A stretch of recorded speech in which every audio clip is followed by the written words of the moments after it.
বানাবো অনেকদিন পর, তো ভাবলাম শেয়ার করি সবার সাথে। আমার আম্মুর এটা অনেক পছন্দ। তো চলেন শুরু করি। আসসালামু আলাইকুম সবাইকে। এখানে আমি সব কিছু নিয়ে নিয়েছি। এখানে ময়দা, বেকিং পাউডার একসাথে নিয়ে নিয়েছি, চিনি, তারপর কুকিং অয়েল, 2টা ডিম আর একটা মাল্টার রস। ডিমটা আমি প্রথমে কুসুম আলাদা করে নিয়েছি আর সাদা অংশ আলাদা করে নিয়েছি। সাদা অংশটা আমি শুরুতে বিট করে নিব। এটা আমি বিট করে নিচ্ছি। যেহেতু আমি একা হাতে করছি তাই একটু থেমে থেমে করতে হচ্ছে আর কি।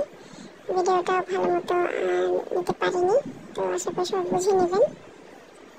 তো ডিমটা আমি চিনিগুলো দিয়ে বিট করে নিয়েছি, অল্প অল্প করে চিনি দিয়ে বিট করে নিয়েছি। এরকম একটু ফোমি ফোমি যখন হয়ে আসবে তখন আমি ডিমের কুসুমটা অ্যাড করলাম। ডিমের কুসুমটা দিয়ে আমি ভালো করে মিশিয়ে নিচ্ছি।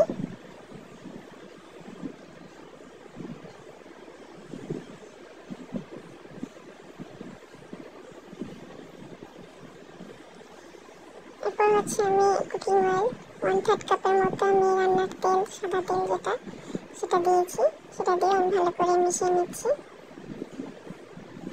আর চিনিটা আমি দিয়েছি প্রায় 1 কাপের মতো, ময়দা 1 কাপের মতো, বেকিং পাউডার 1 চা চামচের মতো। এখন আমি মালটার রসটা দিয়ে দিয়েছি। একটা মালটার পুরোটা রস নিয়েছিলাম, সেটাও দিয়ে আমি ভালো করে মিক্স করে নিচ্ছি। এরপর যে একটু ব্যাটারটা পাতলা হয়ে গেছে রস দেওয়ার জন্য, আমি আর কোনো এসেন্স বা কোনো ফুড কালার কিছু ইউজ করবো না, ভেবে রাখবো। এরপর ময়দা দিয়ে, ময়দার বেকিং পাউডার যেটা রেখেছিলাম ওর সাথে, সেটা দিয়ে আমি মিশিয়ে নিয়েছি। দেখতে পাচ্ছেন আমার ব্যাটার রেডি। এখানে আমি একটা বাটিতে যেটা আমি কেক বেক করবো সেটা ঢেলে নিয়েছি।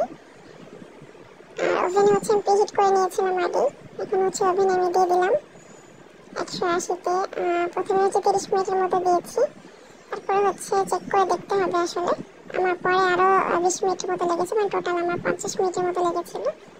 এই তো আমার হয়ে গেছে, আমি ঠান্ডা করে নিয়েছি, তারপরে মোল্ড আউট করে নিলাম। এরপর আমি কেটে দেখাচ্ছি। দেখতেই পাচ্ছেন কেমন হয়েছে। অনেক নরম, সফট আর অনেক মজা হয়েছিল আলহামদুলিল্লাহ। আপনারাও চাইলে একবার ট্রাই করে দেখতে পারেন। অনেকদিন পর ট্রাই করলাম, ভালোই লেগেছিল। এই তো সহজে একটা রেসিপি শেয়ার করলাম।